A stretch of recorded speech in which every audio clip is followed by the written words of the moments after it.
Hi, I'm David Goforth with Cooperative Extension Successful Gardener.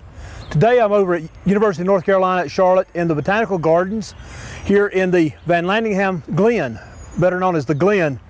With me is Paula Gross. Good morning, Paula. Good morning. It's a beautiful day out here today. It is.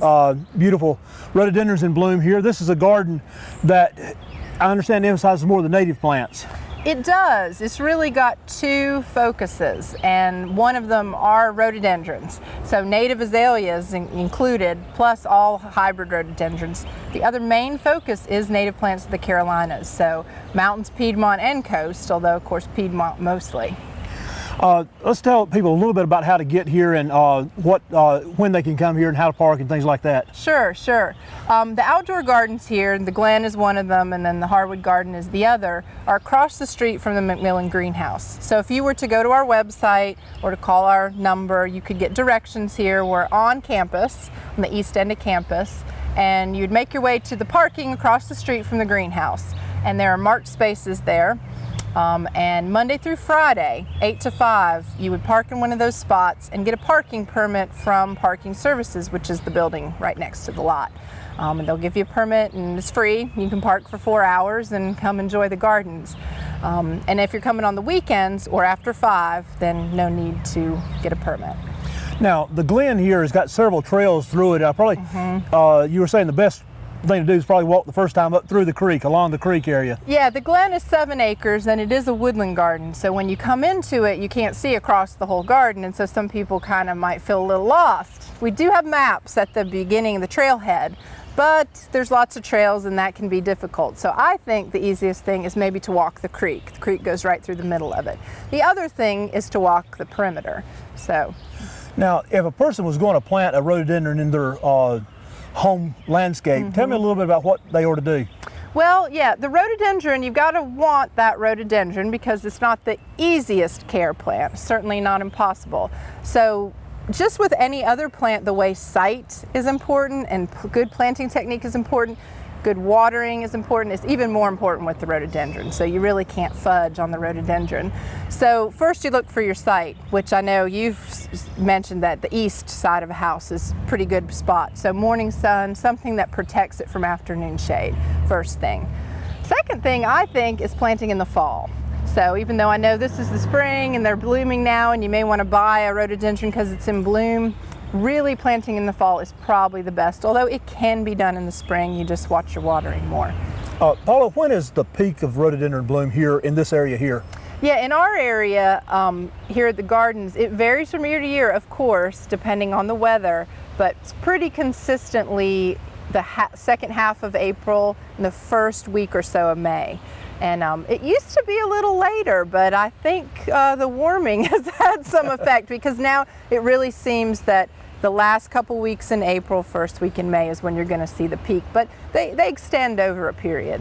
Now there's a type of white one that blooms in the mountain quite a bit later. Do y'all have some of those? We don't have, that's the rhododendron maximum, and we do not have that one here. It really does not do well here. We do have like the Catawba rhododendron, which is the pink one that you see in the mountains, and that does okay here. So most of what we have are hybrids, and they're hybrids that have native species in them and then Asian species, and so you can really see a wide variety, pink, white.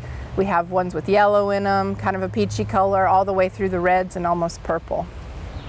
A couple of interesting things about this garden. We're real close to Cabarrus County, and there's a little structure here that you told me the logs were originally from Cabarrus County. Yes. There's what we call the cabin, and it's marked on our map as the cabin, and most people would see it as a little cabin. Looks like a little one-room cabin, and it's got really sizable logs on it. And when I was here for the first few years, I thought, oh, that cabin was here on this site. But no, what it was a barn just up the road, Highway 29 near Christie's nursery there, was an old log barn structure, and it was being torn down, and the director went up to the people tearing it down and said, can I have some of those logs? And so he transported those logs over here and built this little cabin, and it's really like a nice feature. Now the other thing, and I'm not sure if you know about this or not, but when we built Lake Howell there in Cabarrus County, there was a plant rescue, and some of those plants were actually brought into this garden. Oh, really? You're not familiar with that, I was not aware of that. Yeah, I'm sure our director would have been because he was around. He was actually a student here when this garden was first being constructed. Right. Yep. And it's basically just nothing spectacular. It's just those wildflowers, those genetics. They wanted to get a sample of those genetics during that time frame before the lake was put in over there. Absolutely. So yeah, that's great. So a lot of beautiful wildflowers here. That's one of the things that we can do here is before the leaves come out on the trees, we get what we call spring ephemeral plants, and there are several of those through this garden that I noticed. What are some of your favorites? Yeah, we have a lot of spring ephemerals in here. Bloodroot we're just covered up in. So you come in mid to late March and there's just a blanket of white on the ground with the bloodroot. And we also have a lot of trout lily, which is even sometimes a little bit earlier than the bloodroot. And that has the neat speckled leaves and the yellow flowers. And then we do have some Virginia bluebells, some wild geranium, that's still blooming now.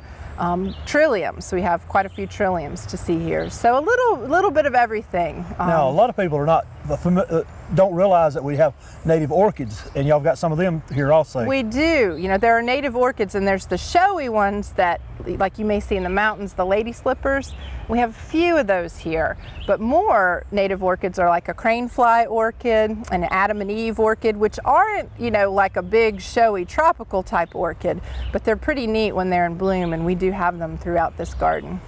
And y'all do tours of this garden too? We do, yeah. This garden or the greenhouse or the other garden, we will do scheduled tours for groups. Usually, you know, a group between 7 and 25 people is what we can handle. And you would just call the greenhouse number and they put you in touch with the right person to schedule a tour. And, you know, we need about a week in advance to schedule those. Okay. And what's y'all's phone number here at the McMillan Greenhouses? Yeah, the general number at the greenhouse, which would get you to directions to the gardens and such, is 704-687-2364. Now, if you were just interested in scheduling a tour, you could call me directly, and that's at a different number, which is 687-2555. Well, thank you, Paula. I Sure. enjoy this garden. It's a very neat garden here. And if you have any questions about the garden, give Paula a call. If you have any questions about horticulture in general, just give me a call. And until next time, plant and plant for a better world.